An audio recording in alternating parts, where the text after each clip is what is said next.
Amém? Graças a Deus, mais uma vez, o Senhor nos dá a oportunidade de estarmos em Sua presença e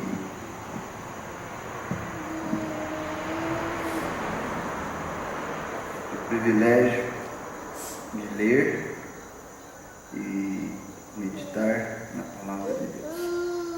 Vamos por fé. Leitura dessa noite é primeiro livro de São João, capítulo 2, no verso 27. 1 João, capítulo 2, verso 27. Está escrito assim: E a unção que vós recebeste dele fica em vós, e não tendes necessidade de que alguém vos ensine, mas como a sua unção vos ensina todas as coisas, e é verdadeira e não é mentira, como ela vos ensinou, assim nele permanecereis.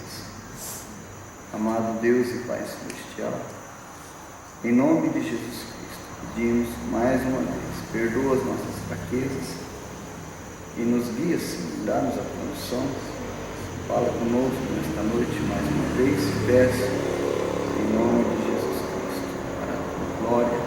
Amém. Beleza.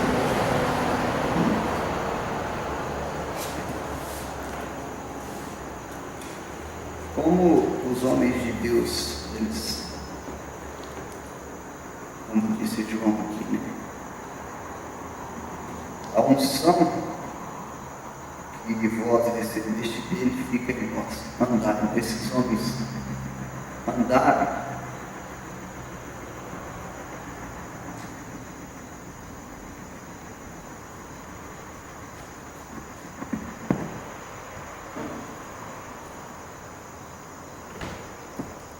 Esses homens, eles andaram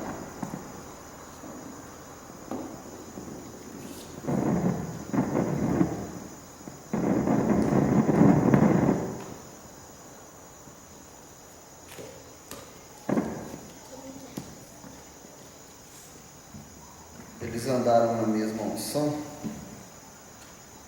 Paulo, Pedro, João, como eles caminharam na mesma unção, o apóstolo São Pedro disse aqui, segunda carta, capítulo 1, verso 20, que as escrituras não são de particular interpretação, mas os homens santos de Deus falaram inspirados pelo Espírito Santo. Foi isso? Então aqui o apóstolo João confirma, dizendo: E a unção que vós recebestes dele fica em vós, e não tendes necessidade de que alguém vos ensine. Alguém quem? Gálatas, capítulo 1, verso 8, o apóstolo São Paulo disse: Se nós mesmos, ou um anjo vindo do céu, vos anuncia outro evangelho que vá além desse que tem anunciado, seja maldição. Porque quem é que ensina a palavra de Deus? São João capítulo 14, versículo 26, Evangelho de São João: Mas o Espírito Santo, aquele Consolador que o Pai enviará em meu nome, esse vos ensinará todas as coisas e vos fará lembrar de tudo quanto vos tenho dito. Voltando à leitura: E a unção que vós recebeste dele fica em vós, e não tendes necessidade de que alguém vos ensine. Então, quando há divergências, quando há diferenças, se você visita uma determinada denominação, uma determinada igreja, eles dizem: nós somos interdenominacionais. Nós somos interdenominacional. Nós aceitamos todos. Mas, se você visita uma igreja e tenta levar para aquela pessoa o teu conhecimento das Escrituras, eles não aceitam. Então não é interdenominacional. Porque para ser assim, você tem que aceitar toda a Escritura. Se eu creio de uma maneira que ninguém pode me reprovar, está nas Escrituras, então por que eu tenho que mudar para fazer parte daquele grupo? Isso prova que aquele grupo também está organizado. Ou você é do jeito deles, ainda que eles digam, não, nós aceitamos todo mundo. Aceita, mas ao mesmo tempo não aceita. Por quê? Se você não se molda aos padrões daquele lugar, então você não é aceito. Se você coloca alguma coisa que é contrária aos princípios que eles já estabeleceram naquele lugar, você não é aceito. E o pior de tudo, você pode até levar a palavra de Deus para eles não aceitam. Por quê? Porque eles não ficaram nessa unção. Na maioria das vezes, irmãos, as pessoas nem percebem que eles desviaram do Evangelho. Na maioria das vezes você nem percebe que você desviou da palavra de Deus durante o dia. Vacilou aqui, que vacilou ali, que deu lado com o Espírito, um pensamento, e fez você quebrar a palavra de Deus. Se nós percebemos que a unção que nos rodeia não é a do Senhor Jesus Cristo, devemos saber aonde está o problema, consertar aquilo e repreender aquele demônio, para andar na presença do Senhor e não na presença de Satanás, né? Então, a divergência vem porque quem dá lado para o Espírito Santo é guiado pela palavra, porque o Espírito Santo só pode citar as Escrituras. Quem comprometeu com a palavra de Deus, ele nem sabe que ele já formou um sistema para ele. A pessoa já se organizou por conta própria, já fez algo fora das Escrituras. E isso cresce como um câncer. E depois isso é passado para o próximo e para o próximo. E dessa doutrina mexida nasce outras doutrinas, dá fruto. E eles mexem em outras partes das Escrituras. Aonde foi que as pessoas, os pregadores, arrumou argumento para deixar os homens e as mulheres se comportarem do jeito que estão se comportando hoje? E dar respaldo bíblico e dizer que está tudo certo e que aquela pessoa está marchando para o céu. Mulheres semi-vestidas, pernas de fora, seios de fora, cabelos cortados, pintura, unha comprida que nem uma gata, que nem diz o profeta, que representa uma mulher prostituta, uma mulher à toa. Isso foi o profeta que disse. Talvez não tenha unha desse tamanho, mas já está crescendo, está deixando, tem um espírito ali. Se deixar, vai ficar desse tamanho. A saia está encurtando cada vez mais. Maquiagem, ponta de cabelo cortada. Hoje não é só mais as pontas, né? Já estão cortando o cabelo mesmo. Isso é fruto de uma pequena interpretação que foi mexida nas Escrituras lá atrás.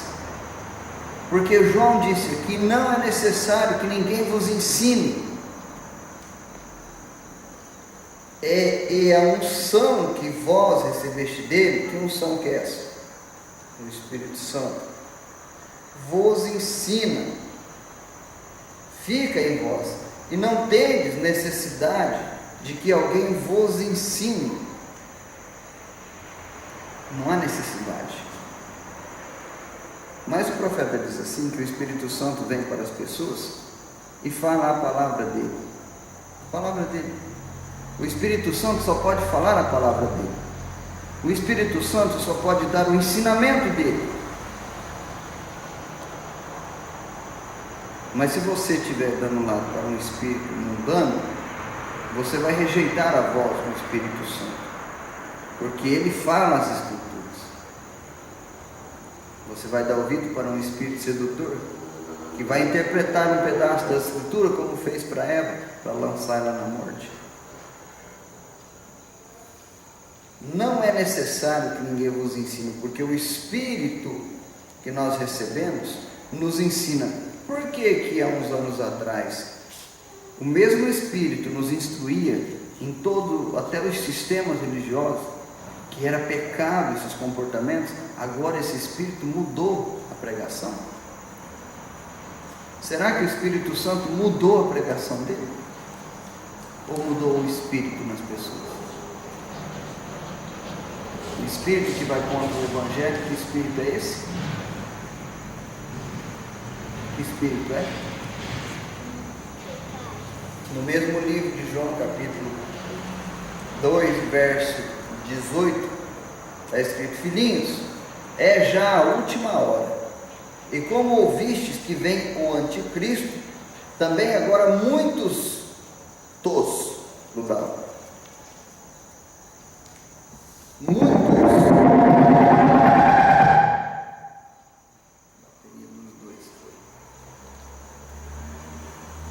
filhinhos, é já a última hora, e como ouvistes, já vem o anticristo.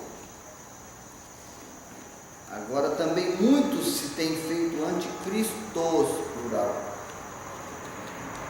Por quê? O profeta diz: o que é anticristo? Cristo é a palavra. Ser anticristo é ser anti-palavra, contra a palavra, dar ouvidos para um espírito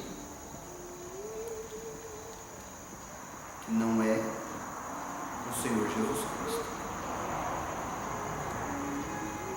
Porque o Espírito que nos ensina, qual é? O que João disse? A unção que vós recebeste dele fica em vós. O Espírito Santo é que nos guia em toda a verdade.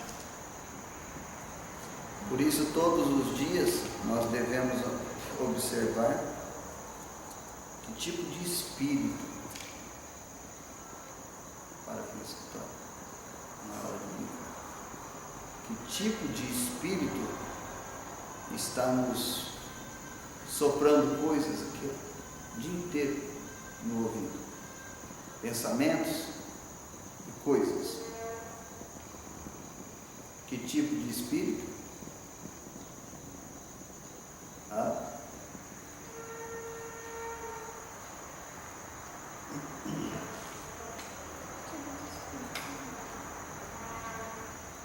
Todo espírito que é contra a palavra de Deus é de Satanás.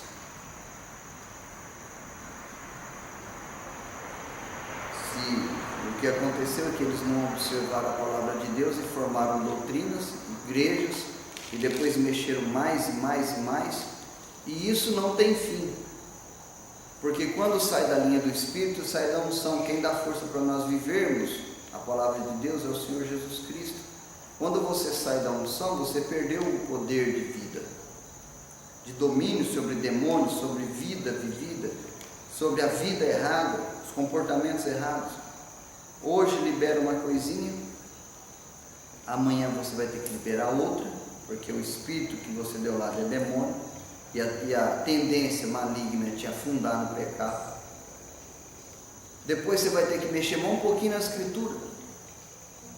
Um dia vai ter que subir o vestido, outro dia vai ter que descer o decote, outro dia vai ter que cortar a ponta do cabelo, e outro dia vai ter que arrumar um salto 15, outro dia vai ser maquiagem, outro dia vai ser a unha, e outro dia não é crente mais coisa nenhuma, voltou para o mundo inteiro, está fazendo as mesmas coisas, o mesmo comportamento, a mesma vida mundana. porque mexeu nas Escrituras. Paulo diz: seja maldição se ensinar o Evangelho além desse. E não é só do lado liberalista, do lado legalista também. Tem gente querendo ser mais santo do que o Espírito Santo, por mais doutrina do que a Bíblia tem, ser mais sábio do que o Senhor é. Tem gente ensinando sabedoria que nem tem na Bíblia, e nem nas mensagens, coisas estranhas que eles não podem provar com a própria Bíblia e nem com as mensagens. O Espírito pensa que é mais sábio que o próprio Criador. Na mensagem Deus e Simplicidade, os selos, parágrafo 263,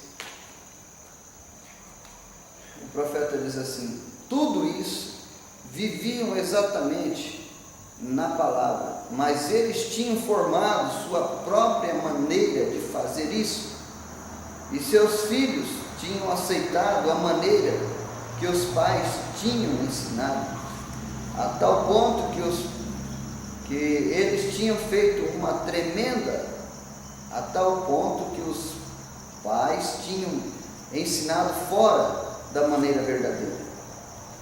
E eles tinham feito uma tremenda organização disso, que quando o Espírito tentou apresentar a verdade, eles não puderam recebê-la.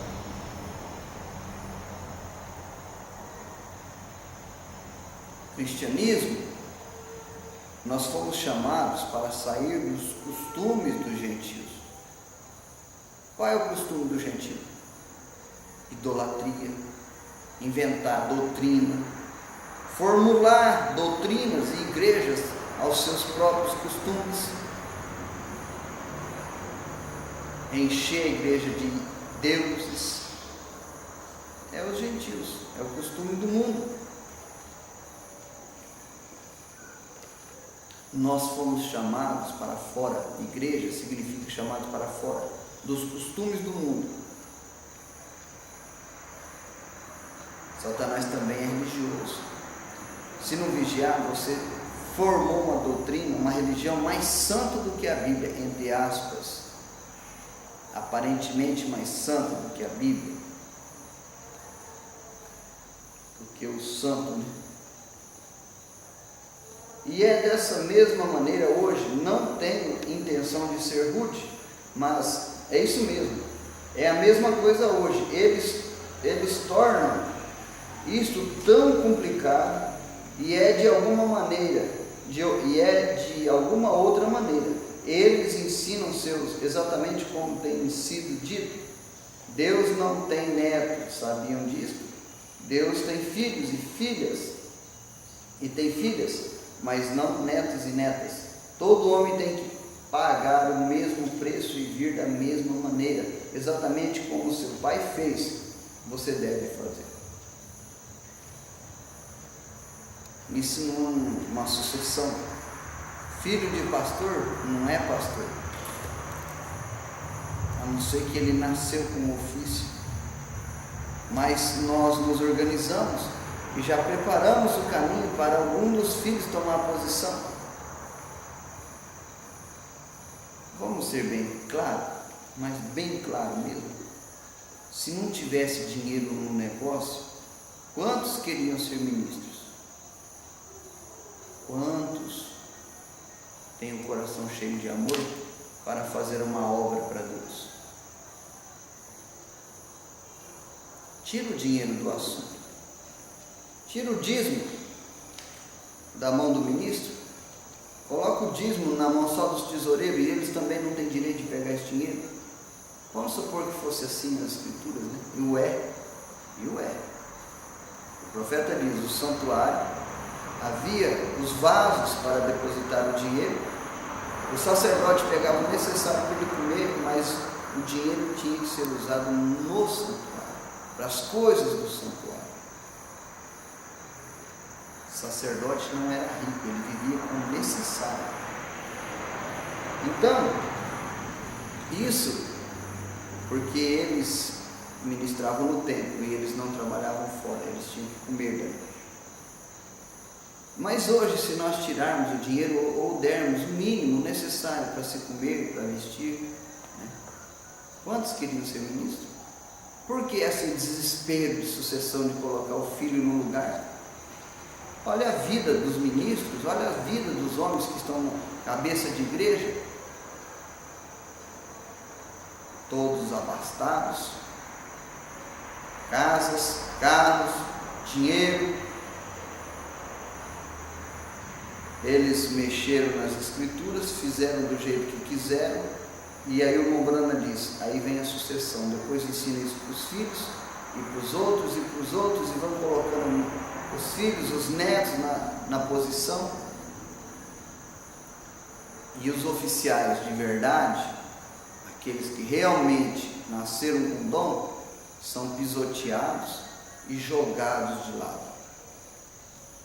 Ninguém quer saber o que aquele homem tem, que recado que ele tem do Senhor. Não pode deixar esse pregador pregar, porque ele é ungido, ele é a boca de Deus. E se Deus tiver a oportunidade para falar aqui, ele vai reprovar esses maus costumes, essas más ações. E nós não queremos ouvir isso, nós já temos tudo acertado, já está tudo certo. Está tudo certo na maneira do homem, mas na maneira de Deus não. Olha os homens de Deus, os pregadores de Deus, da Bíblia, como eles eram, como eles se comportavam. Será que depois que o Senhor Jesus partiu, o apóstolo São Pedro esqueceu da ordem, não carregar nem uma bolsa, nem um jornal, nada? Aí Pedro resolveu mudar o quadro. Agora o Senhor partiu, quem vai cuidar de nós? Eu vou ter que carregar uma bolsa para juntar os trocos, né? Preciso voltar com o dinheiro para casa, alguma coisa. Quem que vai cuidar de nós? Vou fazer uma pergunta aqui. Quando o Senhor Jesus tocou no cego, quem curou o cego? O físico do homem, que carregava o nome do Pai, também Jesus, ou o Senhor Jesus que estava dentro dele? Deus, o Jeová do Velho Testamento, o Criador, quem tem poder? Se o Senhor Jesus, humanamente falando, fosse Deus, então nós teríamos dois deuses, uma idolatria. Se o Senhor Jesus pudesse criar independente, se Jesus, o homem, pudesse criar independente do Espírito que estava nele, já tinha dois deuses. Quem criava era o Jeová do Velho Testamento. Jesus, sendo o templo, era o próprio Deus em nós, vamos dizer assim, no nosso meio. Jesus era Deus no nosso meio. Fora do corpo de Jesus, antes da criação, ele já era Deus, ele já era Criador.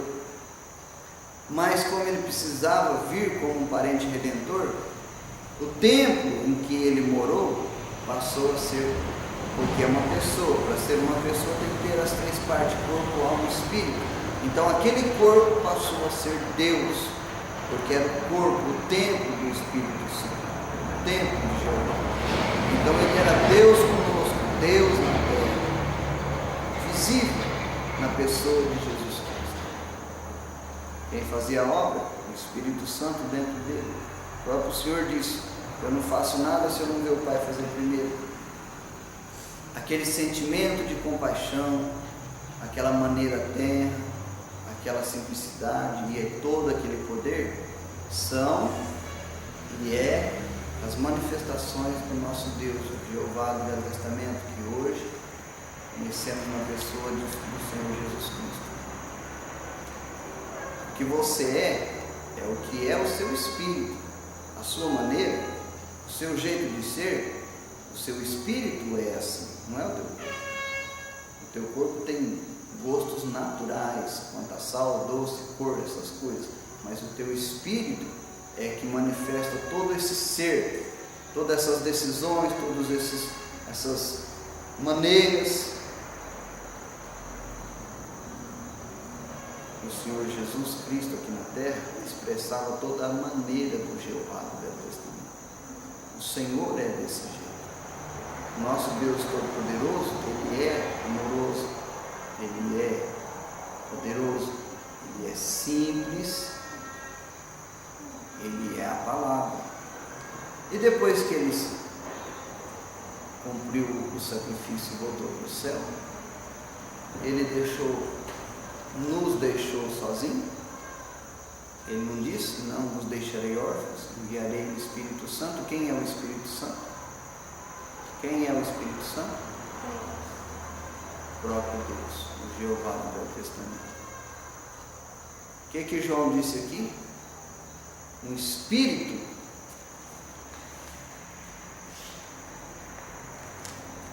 A unção que vós recebeste dele fica em vós. A unção de quem? Do Espírito Santo. Fica.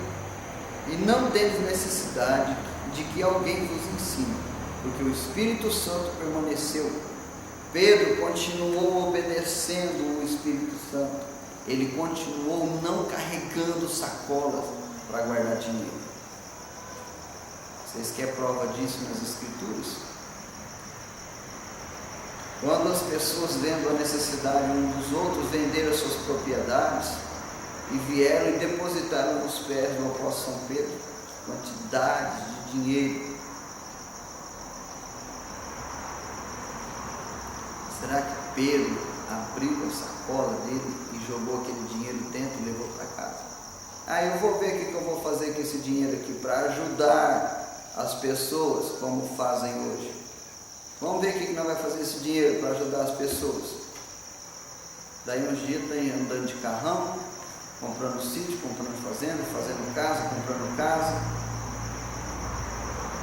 O necessitado continua necessitado. O que precisava continua precisando. Pedro disse: eu não fui chamado para servir as mesas. Por isso o profeta diz na mensagem à ordem da igreja, para ser levantados diáconos e administradores, para que o ministro, o homem espiritual, cuide da parte espiritual, das almas, e não de dinheiro, não preocupado quantos mil tem no banco. Pastor, o senhor tem 50 mil lá no banco à disposição. Então vou trocar de carro. Vou comprar um carro mais novo, né? Será possível que ele não tinha nada para fazer com esses 50 mil em prol da obra do Senhor? Será que não tem nenhum pastor, nenhum irmão, homens sinceros, em algum lugar necessitando de um pouquinho desse dinheiro para ajudar ele no ministério? Um programa no rádio, panfletos, comida mesmo. Quantos ministros, homens de Deus estão passando necessidade, às vezes por estar na posição correta? Os falsos é que ajuntam dinheiro, sabia? Os homens que comprometem é que conseguem juntar dinheiro. Ficam forçando as pessoas em cima disso. Com certeza ele não vai achar ninguém necessitado para ajudar a pessoa. Ele tem algo para fazer com esse dinheiro. E é egoísmo. Com ele mesmo que vai gastar. Isso vem uma sucessão. Mexeu nas Escrituras, você caiu. O profeta diz: ali mesmo morreu. Nós lemos isso direto nas mensagens e aplicamos só para o vizinho. O profeta diz: assim que se organizaram, morreram. O que é organizar?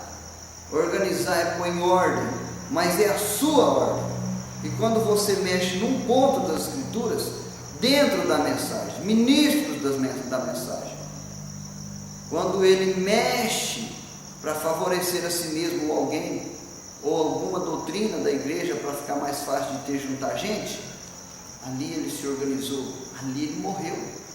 O Espírito Santo afastou. O profeta diz: o Espírito Santo se vai, ele é a vida se foi, a morte se instalou, morreu.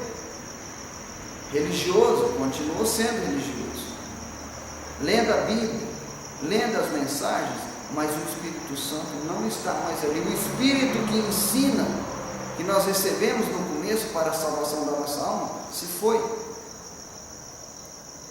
E quando um homem de Deus vem e fala a palavra para essas pessoas, eles dizem: nós não podemos crer assim, nós já temos um jeito de crer. Mas eu não estou citando a Escritura, o teu jeito de crer não é a Bíblia? O meu jeito de crer não é a Bíblia? Se eu estou citando a Bíblia, qual é o problema? Eu posso ter vindo lá do fundo do inferno. Se eu estou citando as Escrituras no sentido correto da palavra, quem que pode reprovar? Quem que pode ir contra as Escrituras?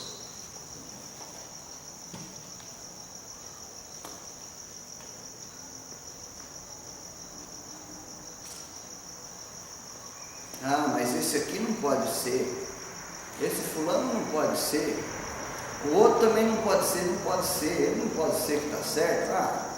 O homem não tem nenhuma bicicleta para andar, como que ele pode estar com a palavra de Deus? Como é que ele pode estar com a palavra de Deus? O homem anda de a pé o tempo inteiro, não tem uma bicicleta, não tem um carro, não tem uma casa, mora de aluguel. Como que pode ser ele um pregador correto e ele está com a palavra e nós não?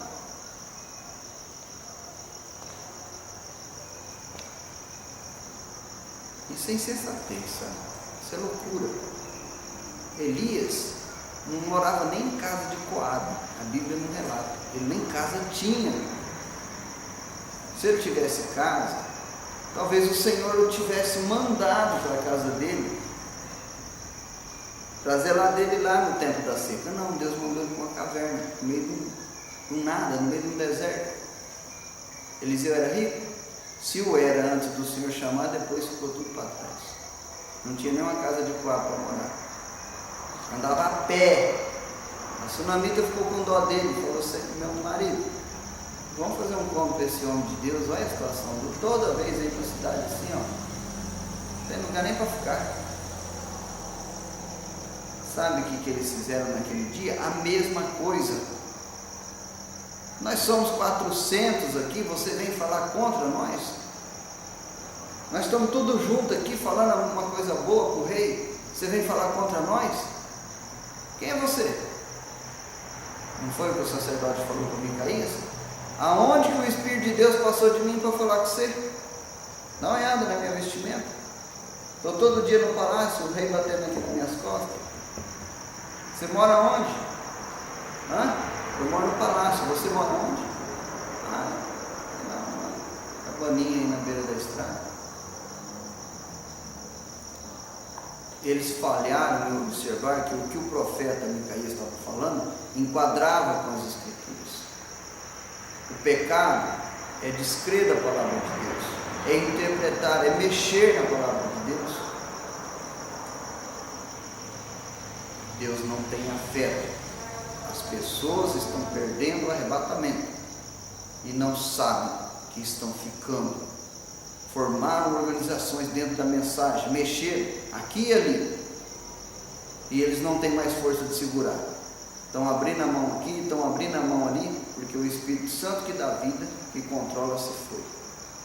E quando vem um homem de Deus e fala a palavra de Deus, eles dizem: esse não pode ser, esse fulano não pode ser, aquele fulano. Nunca o espírito anticristo aceita um pregador, ele sempre vai achar um problema, no Senhor Jesus Cristo. Ele não podia ser, eu não vou nem começar a citar problemas que eles acharam no Senhor Jesus Cristo, que foram um monte.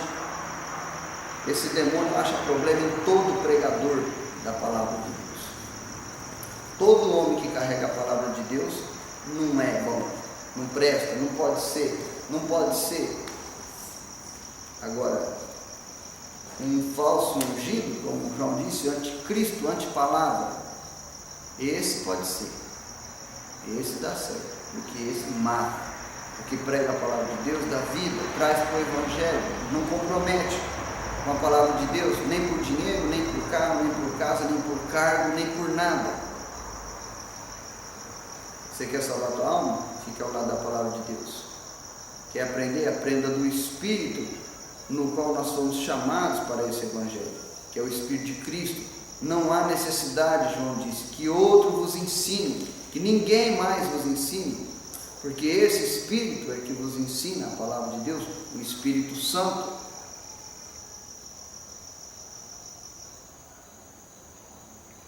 Quando ouvires a sua voz, não endureçais os vossos corações, como Israel na provocação do deserto. O que causou endurecer o coração contra a palavra de Deus? Quando alguém disser a palavra de Deus, examina, vê se aquilo bate, vê se está nas Escrituras. Se estiver nas Escrituras, você pode estar no grupo maior que for, na posição maior que for. Ceda para a palavra, humilhe-se para a palavra, não enche, não fique inchado. Ficar inchado contra a palavra de Deus é estar ungido como um espírito maligno. Humilhe-se para a palavra de Deus. Isso é vida. Paulo disse, a maneira de subir é descer. Desça, humilhe-se para a palavra, e aí o Senhor te exaltará no seu dia. Amém? Vamos vigiar que espírito nós estamos dando ouvido. Se nós estamos indo contra as Escrituras ou estamos indo a favor dela. Amém? Amém. Deus abençoe os irmãos. Então, o Senhor esclareça melhor isso nos vossos corações. Amém? Amém. Vamos orar? Amado Deus e Pai Celestial, muito obrigado, meu Deus, por este tempo, por Tua palavra santa e perfeita. Afasta todo espírito que não vem de Ti, Senhor. Unge-nos com Teu Espírito Santo, perdoa os nossos pecados, nossas falhas. Livra-nos de toda enfermidade, Senhor, de todo mal. No nome de Jesus Cristo, Teu Filho. Te peço e agradeço, Senhor, para a honra e glória do Teu santo e bendito nome. Amém.